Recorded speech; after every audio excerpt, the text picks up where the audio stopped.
This is the official YouTube channel of the Vicencio family, a documentary series capturing the memories and milestones of their lives. Real stories, real family. Welcome to their journey.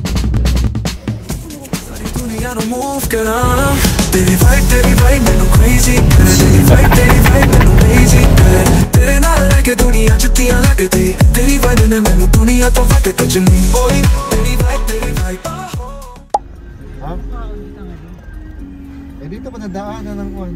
Eh, Cho. Suhot-hot. Kasya ko, G. Video mo VDR. Ayun, pati yun. Suhot-hot. Nag-open naman yung radid yan. Dati ano lang yun eh.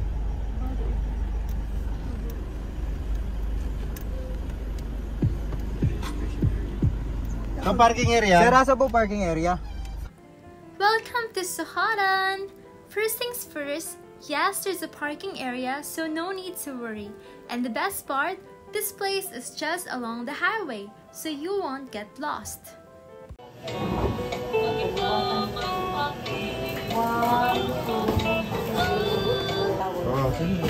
Please register na lang po. Register. Kahit name lang po, tas bracket nyo na lang yung signature. Now we're at the registration area. Here are the prices as of 2025 for the package tour.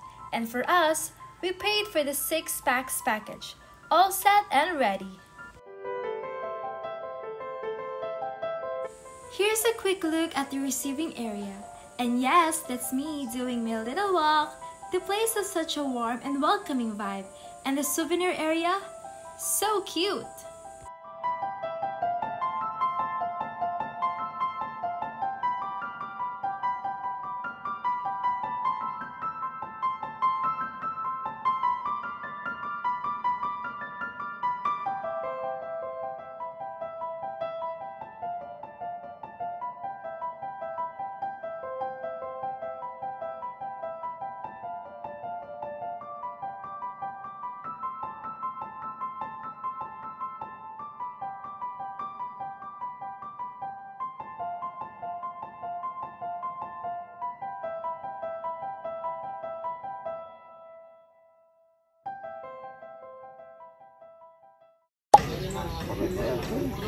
Brainstorming. Yeah. Po si Malin. You look so fresh. Ibabot ka may helmet niya. He's the owner of the phone. Smile, bitches. Sulod. Cape guide lang po kasi sa kayaking iba po yung guides ninyo. So ngayon po yung gagawin po natin, yung activity natin is boating, caving, kayaking, and swimming. So first, magsusot tayo ng life vest. Sasakay tayo ng motorboat. Yung travel time natin papunta sa cave is 15 to 20 minutes. Pagdating natin doon, yung first activity is caving. Inside the cave, abot tayo more or less 45 minutes. After that, kayaking naman. Same time sa kayaking. So bali yung whole tour, abot siya more or less 2 to 3 hours. And kung meron kayong mga extra slippers, kasi sa kayaking mababasa yung sapatos. Merong part kasi doon na bababa kayo ng kayak, idadrag yung kayak ng mga guides, and sasakay ulit. So hanggang dito yung tubig. Hindi man po kayo mag-swim, may tendency po na mabasa kayo. And minsan din umuulan kasi rainforest tayo dito. And kung meron kayong pagkain kayo, may cottages kami doon na available. Pwede din yung ilagay doon yung gamit ninyo, yung pagkain, kung kayo mag-snacks. Yung hinihingi lang po namin sa guest, kung ano man yung basura na maproduce, balik lang po natin dito for property. Yun lang naman po. Hope you enjoy the tour. Thank you.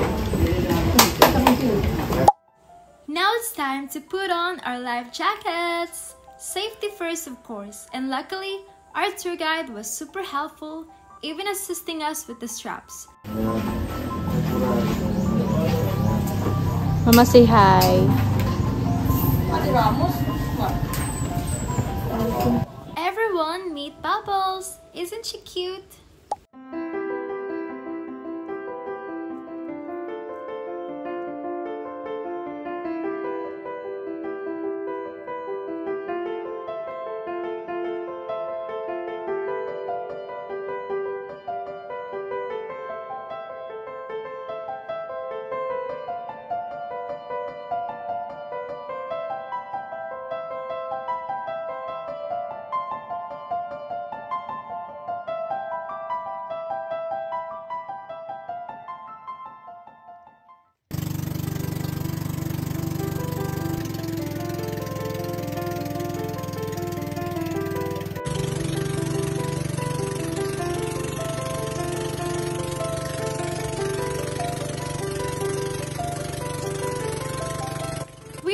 heading to the cave.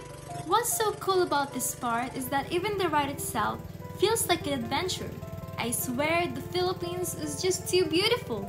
We're so blessed, so let's all help protect and preserve this place.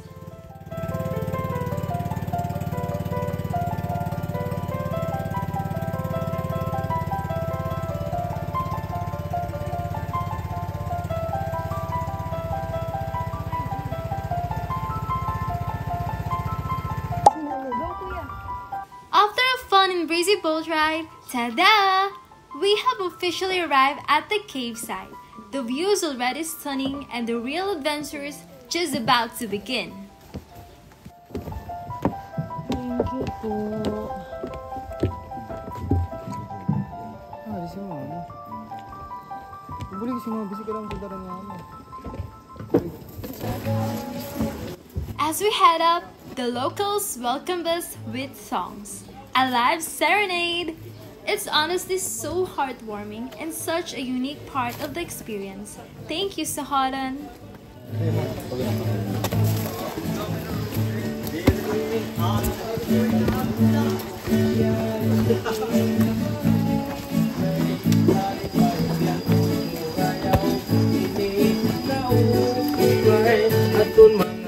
Time to gear up again, guys! Helmets on, safety first, especially when we're about to explore a cave.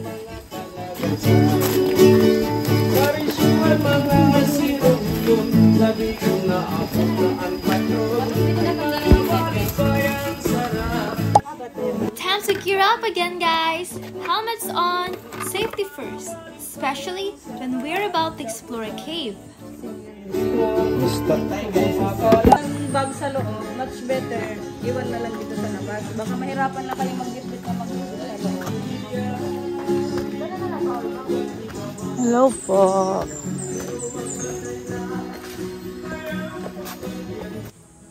For those wondering, yes, there are comfort rooms around here. No need to panic.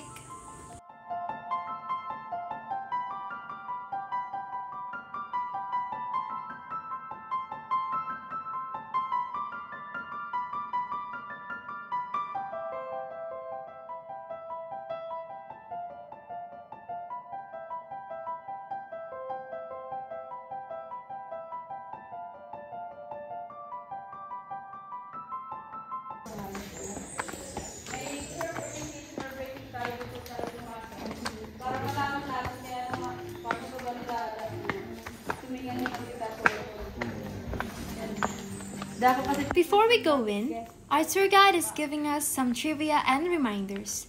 Let's be respectful and responsible tourists, okay?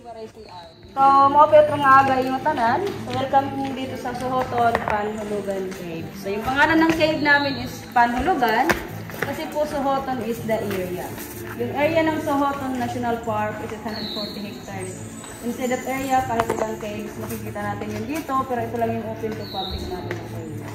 Panhulugan, dahil sa white cliff na yan, yung puting bato na mataas na yun. Kasi yung cliff na yun is naging ambush area yan before during the Filipino-American War in 1901. So yung bali yung mga Filipino guerrillas, yung mga linunong natin noon na nakipaglaban, doon nakabase sa tuktok.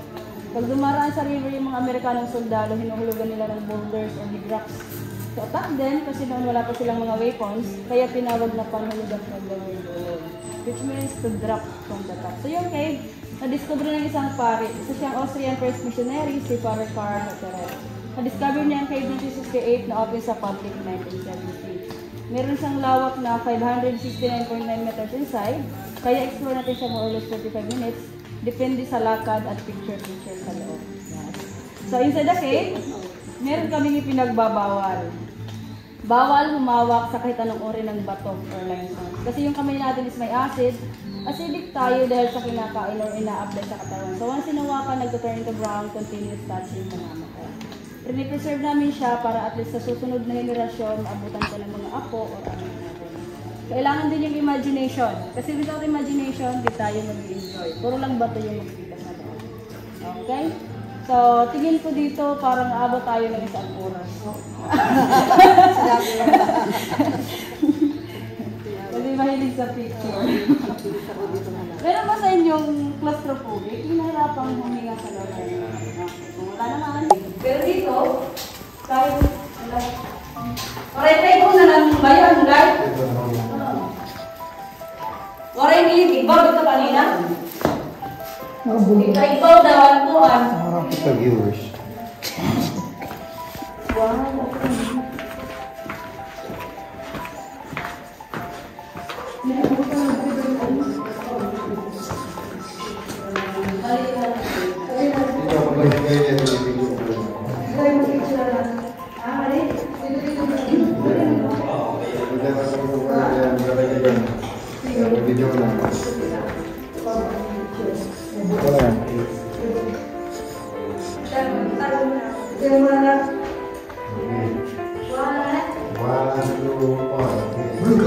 May mga rosary. Wala ko naman kami nakita dito.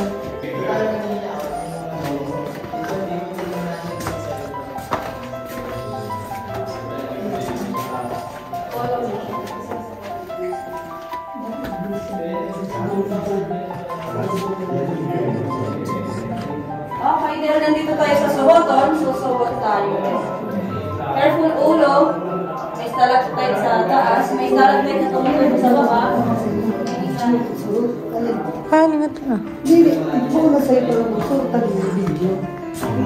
Sige. Never ever touch the stalactites. Sadly, some of them are already damaged because some careless tourists touch them. Please don't be that person. Our skin produces natural acids that can ruin them permanently. Be a smart traveler, not a stupid one.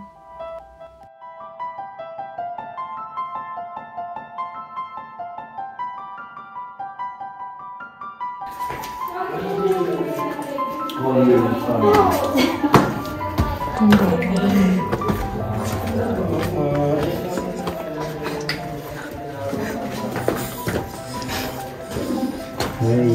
Or bouquet of flowers.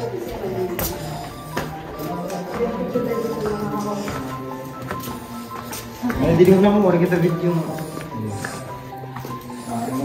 Pag group yung guest namin na gustong mag-group picture sila lahat, ito yung pinakamaganda na sumami kasi kita lahat yan. Okay, paano na? Sir, picture mo na isa. Ayan, dada dito. Dito may other giant speed or set.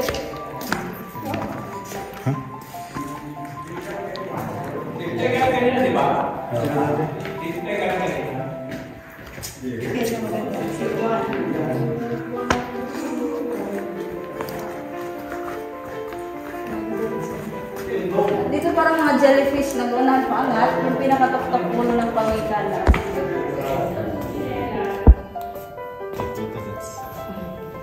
That's it. Kasi damage niya. Damage na siya kasi before yung guides dito, inaalaw nila yung guests na mag-sit o umapang habang nagpapapicture. Kaya yan yung nangyari. Actually, nilagyan namin ito ng harang para hindi na siya madamage. Yun nga lang, paano tinutulong lang. Yes po. Kaya yan. Dahil sa droplets, paunti-unti, babalik yung pagka-crystal, babalik yung natural color niya. Wow. Pero yan, yun nga, curiosity kills yan. Dalawang daliri pag dito po.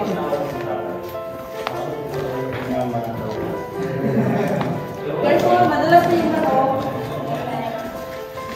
Hindi ako yan. Ayan.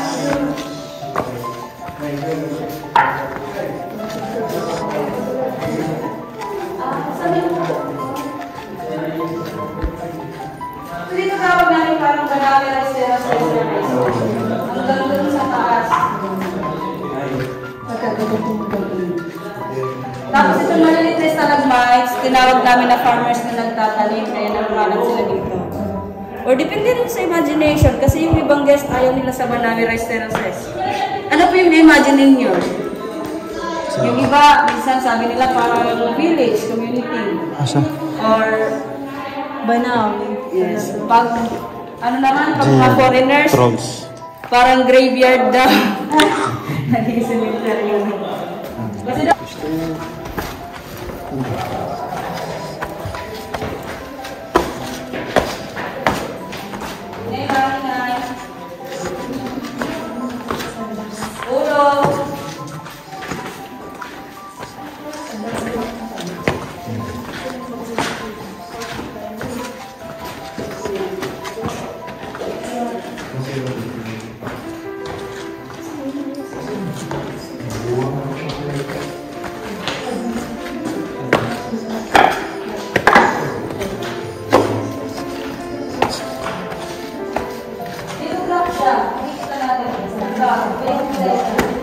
Yung iba sinasabi nila damage, lumot, actually hindi. Natural color niya yan. Yung minerals na nag-flow sa kanya is organic minerals. Mula sa mga nabubulok na dahon at kahoy. Mula sa taas ng tree. Kaya yan, nagiging black siya. Sayang po talaga. Wow! Kung mataas yung selling doon sa labas, ito yung pinakahal niya sa selling.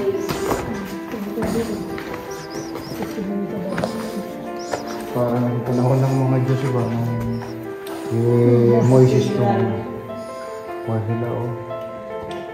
At dito meron tayong angel back view. Ito yung ulo, ito yung wings niya, nakatalikod. Pinangalanan namin siyang Saint Michael the Archangel kasi yan yung patron saint namin dito sa Basan.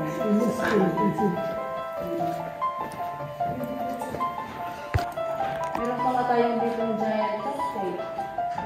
May rice cake or bibingka. So kung nandito sila, nandito rin yung 3 days para bumisita. Isa, 3. Yan. Yung sariling nakasakay sa camel. Puro ng camel nakikita. Ulit daw isa. Isa lang yung camel. Ibig sabihin naglalakad yung dalawa. Baktas. Kung titingnan natin, parang papasok sila sa loob. Kasi meron silang sinusundan. Ayon sa story, yung sinusundan ng 3 days na to, yes po, yung star. So siguro susundan din natin yung star na yun. Palabas. Para makita natin kung anong klaseng star meron yung cave. Yun nga lang po, yung star na nakatago po sa loob, tawag namin is star ng cave, hindi star ng Christmas.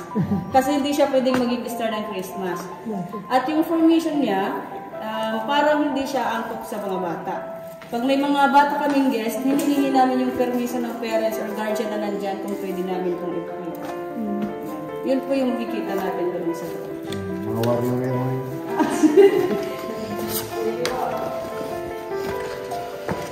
Yeah.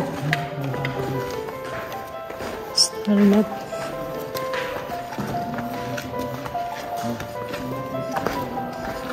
Ito yung pinakamadulas na part ng cave. Careful. Yung mga white rocks ko na yung pinakamadulas.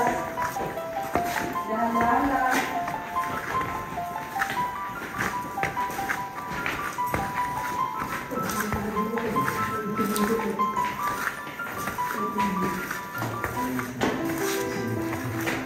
Pinagahan ng buhaya kanina sa river, wala tayong buhaya sa river. Nandito sa lugar cave, baka,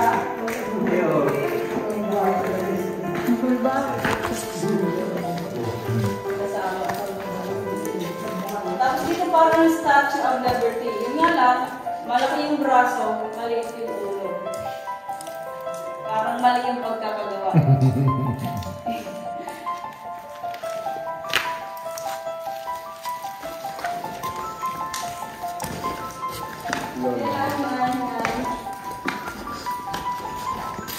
Papa, ulit ka ba sa Ha? ay, sa direction. Mandalas mo dito ito. Ay, ito na yung gusto ko. Hi.